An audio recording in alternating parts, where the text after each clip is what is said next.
You know, if we could really, really believe that we had everything that we needed.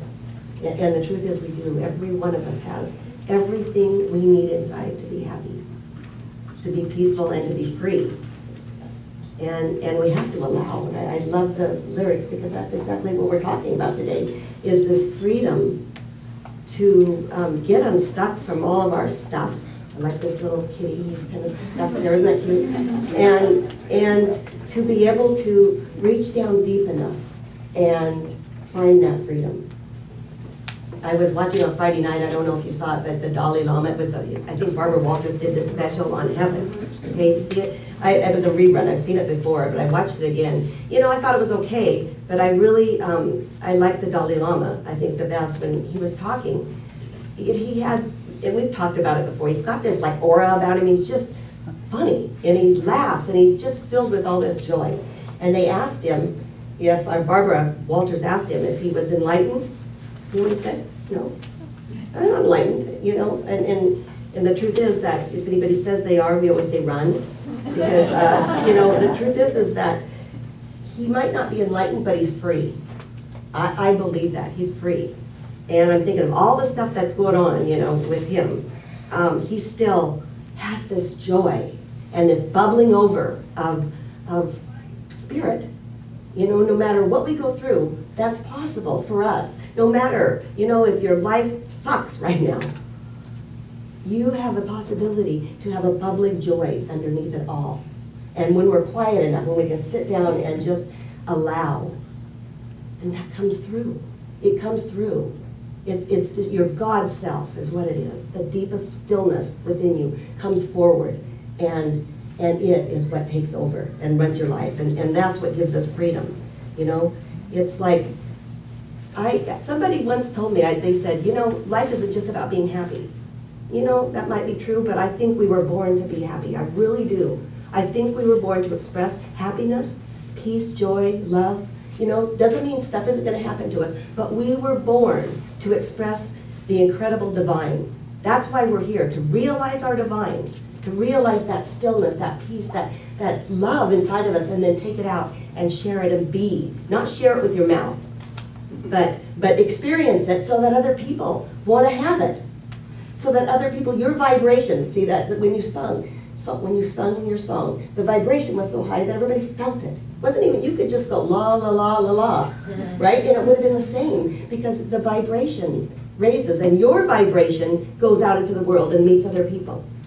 And that's how we change the world. We talk about common ground, going out and, you know, each of us going out to shift and change the world. Well, we could start within our own home, with our people, our own families, by shifting the vibration, by allowing all the unstuck stuff, all the stuck stuff to become unstuck and to move forward in freedom. And what happens is, and I want to, because of this, to me, it's about thoughts. It's about this negative thoughts that we take and we pull them in when something goes wrong in our life, and we make these demons out of them, right? And we concentrate on them, you know, and it's like if anything goes wrong, instead of feeling it and letting it move through us, we attach to it, whatever's going on in our life. And that's what creates these demons in our heads, so that we're constantly have all of these little entities, you know, in the old days it would have been the entities out of you, the demons, but I think we have enough demons within us, which is our own projections and our own thoughts, you know, and the more that we entertain them, then the more are attracted to us. So our whole head is filled with all these negative demons inside of us. And being free is just letting go and not resisting what is until they disappear. And so I want to illustrate that by a story that, it's funny that you read Pete and the Children, because she tells this story. And it's about that. And it's about, he was a Tibetan wise man. And he lived many years ago, I think 1100 or something. And he was in a cave. He lived in a cave, you know, he meditated, and he actually lived there. And so she tells the story that he went out to do his things, and he returned after gathering firewood.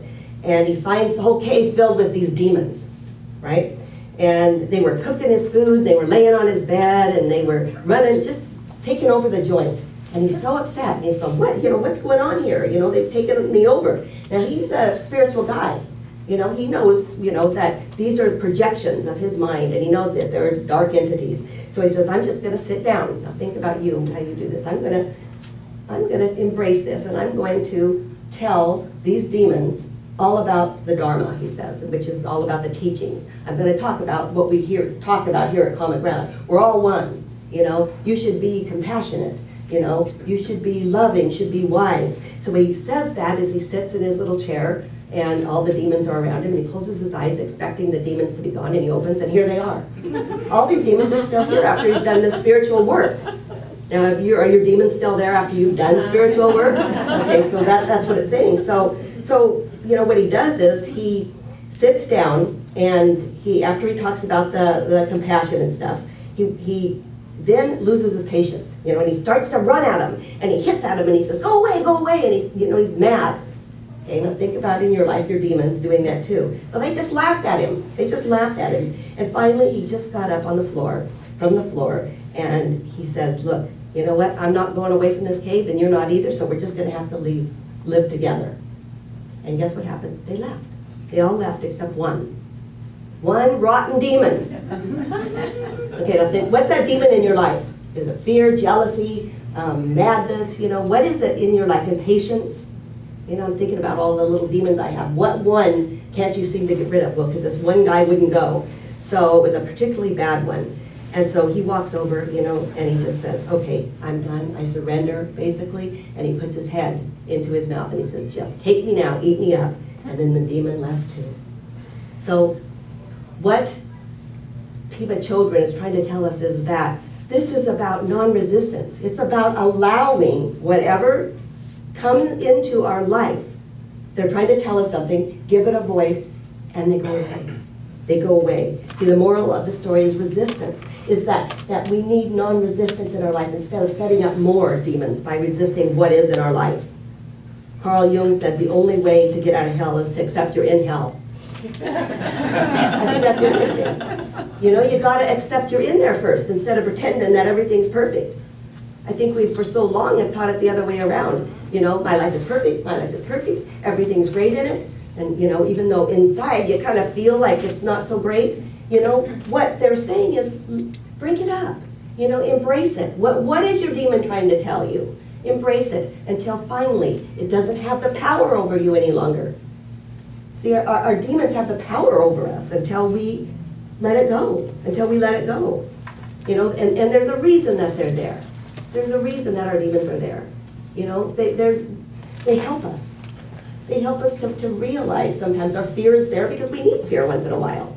But it's just that we let that control us instead of us controlling it. See, anger is hard to feel. It is for me. I don't feel a lot of anger. And sometimes if I start to feel it, I'll bury it down. And it creates a shadow, and it pops up right when I don't want it. And until I can recognize my anger and say, yeah, you know what, I'm angry. You know, and thank anger for showing me. It doesn't go away. It doesn't go away. So what this talk is really about is creating a little space for the emotions that you have, knowing that it's okay. It's all right to feel it, you know, and then not let them control you. You know, you control them. You know, most of a lot of my demons have come from the past, right? I know with a lot of you too. You know, we grew up and everything wasn't always perfect, so you've carried these demons with you, you know, and if they're not faced, what they do is they stunt your growth.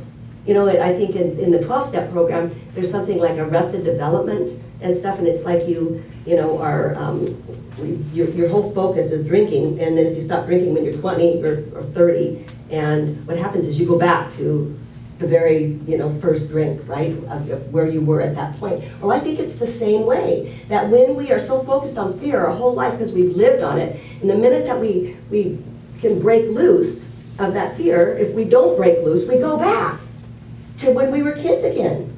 We go back to the same place. You know, it's about getting unstuck. It's about, we're either in, I think Bruce Lipton said, we're either in protection mode or growth mode. All of us at one time, or, you know, almost every moment we're in either. So when we are in fear, we're in this protection mode and we can't grow, we can't evolve. And when we're in growth mode, like I'd say when we were sitting here in meditation and the song's going on, that's a growth mode. We're all growing, we're evolving, because we're touching that timeless space within. But the moment that we jump into fear, and we start thinking about all of these demons in our head, we start thinking about them and making them bigger and bigger than they are, we start to go into protection mode. And protection mode, if we stay there too long, creates all the stress. You know, it creates all of the illnesses in our life. And so we have the choice then to face it and let it go. You know, most of our fears, I think it was, who was it? It says they're imaginary. It's Mark Twain says that most of our fears, you know, that they kill us, but they're imaginary fears. You know, they're imaginary. You know, there's a few real fears, but most of them we make up in our head. We make up in our head.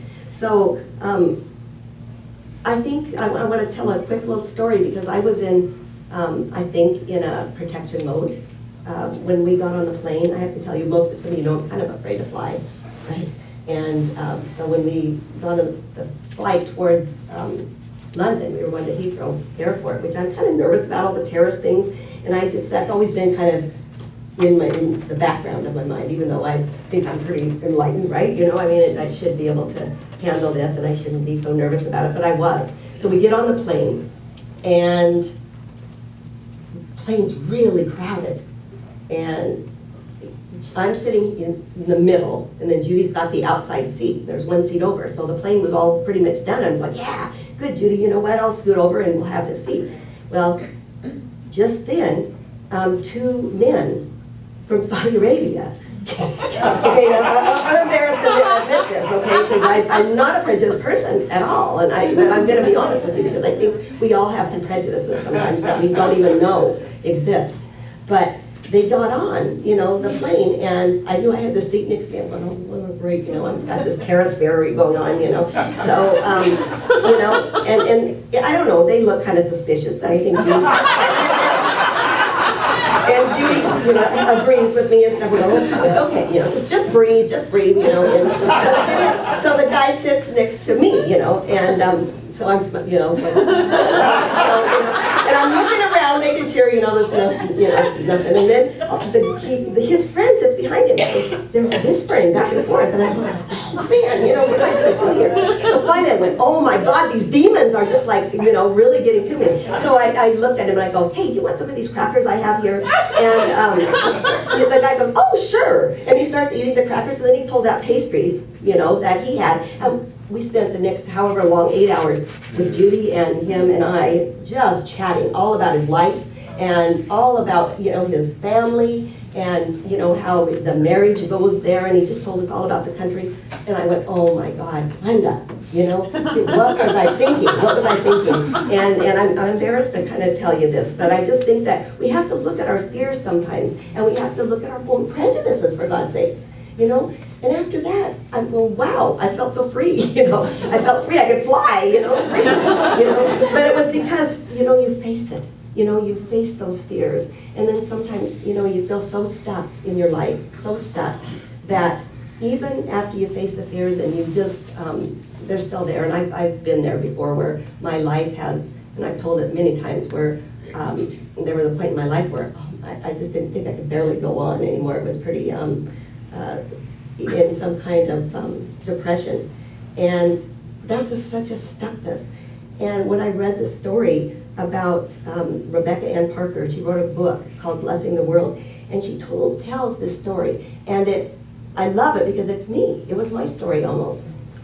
But she tells that she was sinking in her life, and that at night she couldn't sleep, and she was up all night.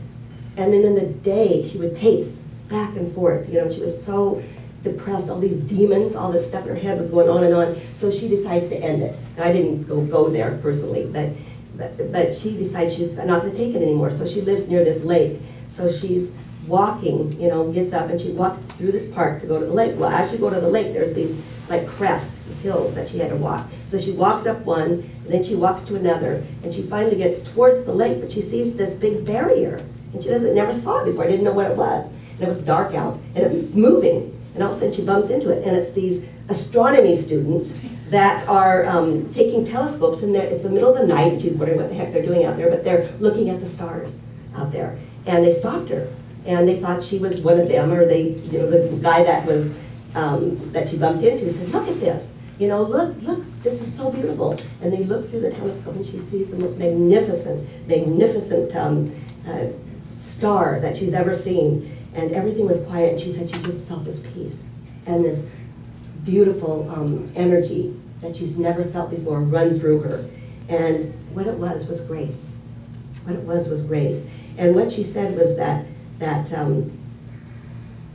me read what she said. She said, there it was, a red-orange spiral galaxy. Then he focused it on Jupiter, and I peered through to see the giant glowing planet. I couldn't bring myself to continue my journey. In a world where people get up in the middle of the night to look at stars, I couldn't end my life. I know there is grace because my life was saved by the Seattle Astronomy Club. So my point being is that when you think your life is so stuck, after doing the work of trying to face everything in your life, and that there is something incredible that moves through each and every one of us, and that's the power of grace in our life. And the power of grace is really the power of love within you. It's the God within you that saves us. That's what it is. It's the power of grace that saved her life, and it's the power of grace that helps each and every one of us get through whatever we have to get through in our life. It's the power that unsticks us and frees us. So an unexplained gift, unexplained gift. We were meant to live in freedom. There wasn't anybody here that wasn't meant to live in joy and freedom. So my prayer for each and every one of us every day is that we come from that space inside of us when all the demons are eating us up, that we just let go and let God move through us in a state of grace. Thank you.